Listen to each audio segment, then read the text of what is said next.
حضور نے فرمایا کہ اللہ کے راستے میں صدقہ کرو، خیراتیں دو، تاکہ اللہ کی ناراضگی دور ہو، اللہ کی خوشنودی حاصل ہو اور جہنم سے بچو۔ میں نے جہنم میں عورتوں کی تعداد زیادہ دیکھی۔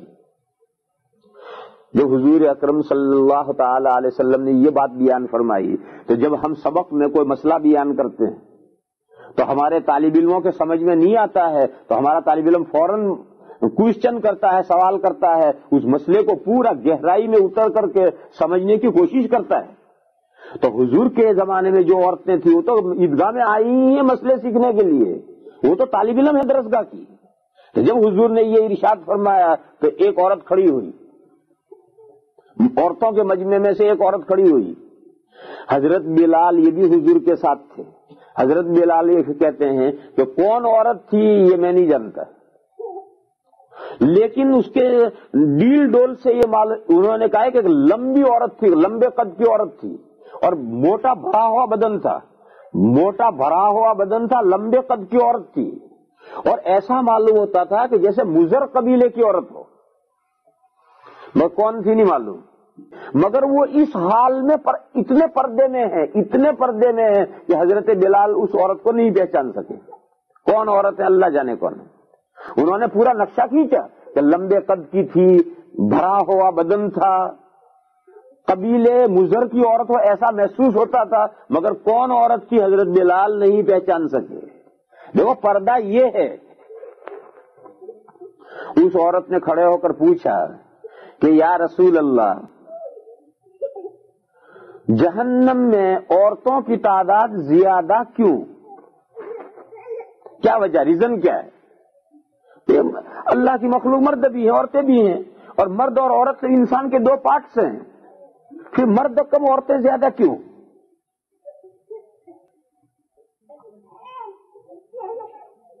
تو حضور اکرم صلی اللہ تعالی اتنا پوچھ کر بیٹھ گئی۔ تو حضور اکرم صلی اللہ تعالی علیہ وسلم نے ارشاد فرمایا کہ ناقصات عقل و دین اذهب للب الرجل الحازم تکفرن العشیر۔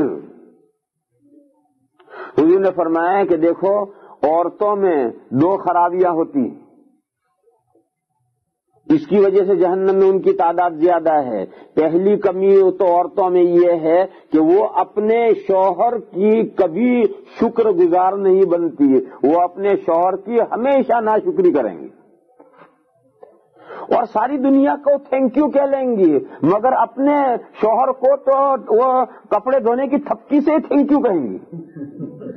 کپڑے دھونے کا وہ تو ہوتا ہے، لکڑی ہوتی ہے، پتہ نہیں گجراتی میں اسے کیا کہتے ہیں، اس سے تھینک یو کہیں گی، اور ساری دنیا کو تو زبان سے تھینک یو کہیں گے، مگر اپنے شوہر کو تھینک یو نہیں کہہ سکتی۔ یہ ایک کمی ہے عورتوں کے اندر، اور دیکھو یہ سبھی میں کمی ہوتی ہے، تمام بہنیں بھی سوچیں، مرد بھی سوچیں۔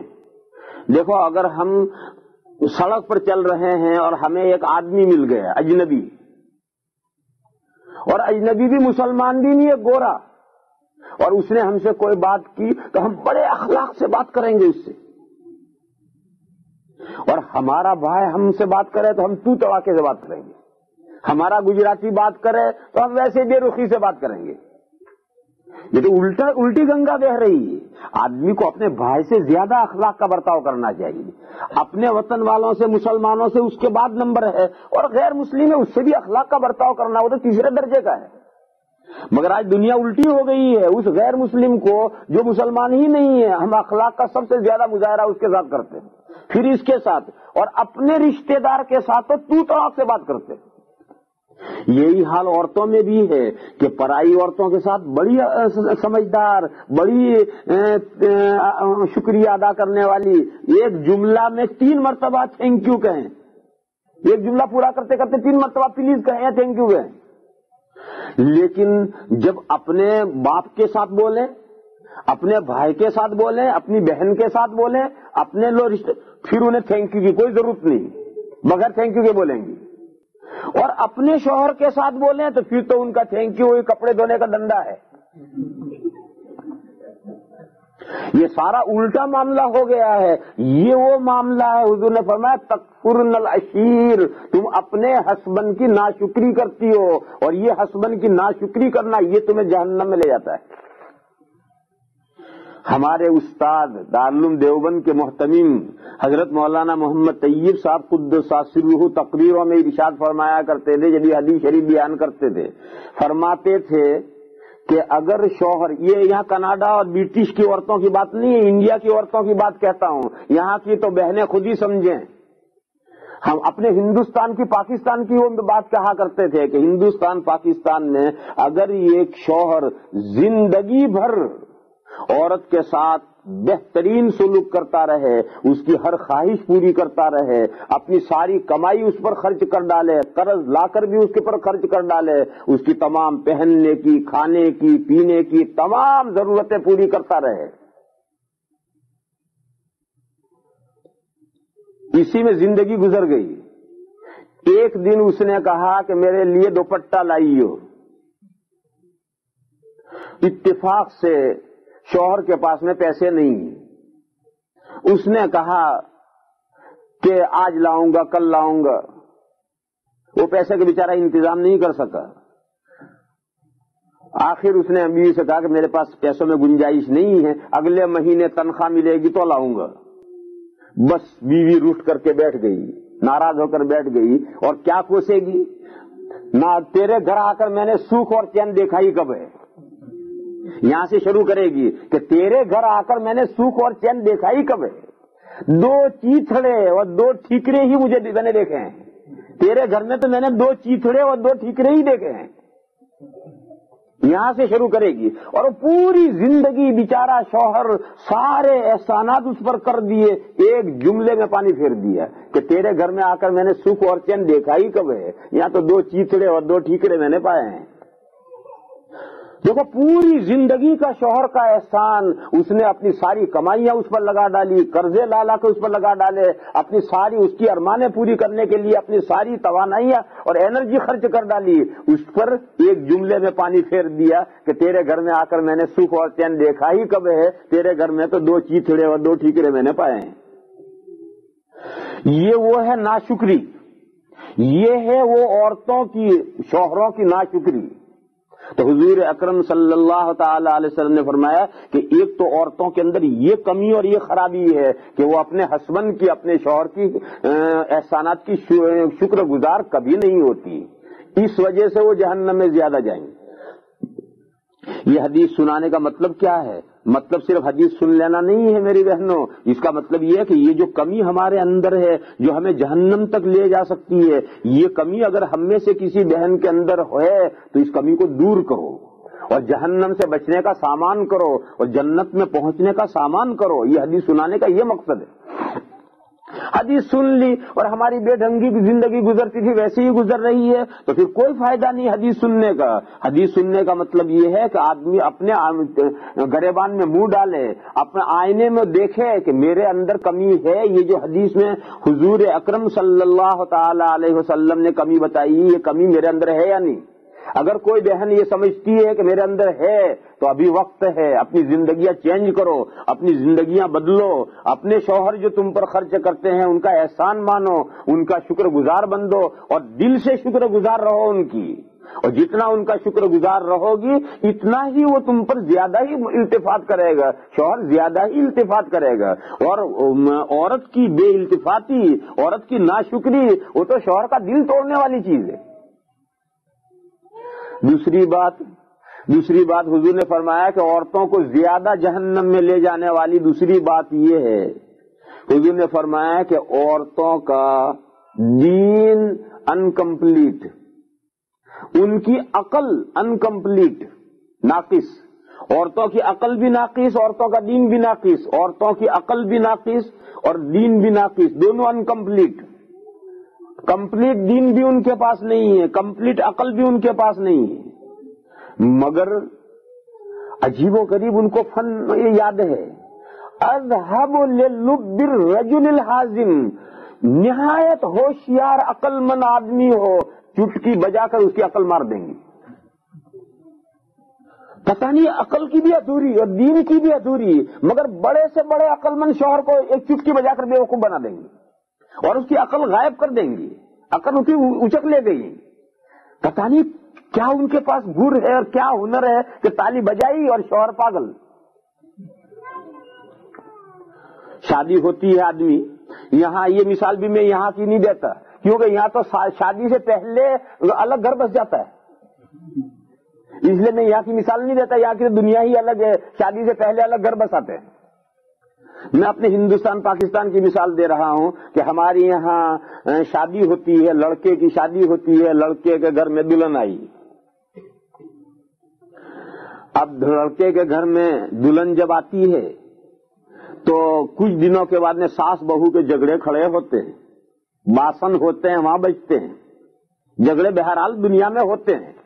قصور کس کا ہے، ساس کا ہے یا بہو کا ہے، یہ آج تک طے نہیں ہو سکا ہے، یہ آج تک دنیا طے نہیں کر سکی ہے کہ جو ساس بہو کے جھگڑے ہوتے ہیں اس میں قصور ساس کا ہے یا بہو کا ہے، یہ بات طے آج تک دنیا نہیں کر سکی۔ ہمارے یہاں اردو میں ایک مثل ہے کہ اور یہ کہا کرتے ہیں کہ عورت کا حال یہ ہے کہ وہ یہ کہتی ہے کہ جب میں بہو تھی تو مجھے ساس اچھی نہیں ملی اور جب میں ساس بنی تو بہویں اچھی نہیں ملی۔ اس کا مطلب ہے کہ تیری ساس بھی اچھی تھی، تیری بہویں اچھی تھی، تو ہی بوڑھی ہے۔ اور ہمارے یہاں یہ بھی ایک قصہ ہے کہ کسی عقل مند سے پوچھا کہ دنیا میں سب سے زیادہ خوش نصیب عورت کون تھی، تو اس نے کہا دادی ہوا۔ کیوں؟ کہ ان کی ساس نہیں تھی۔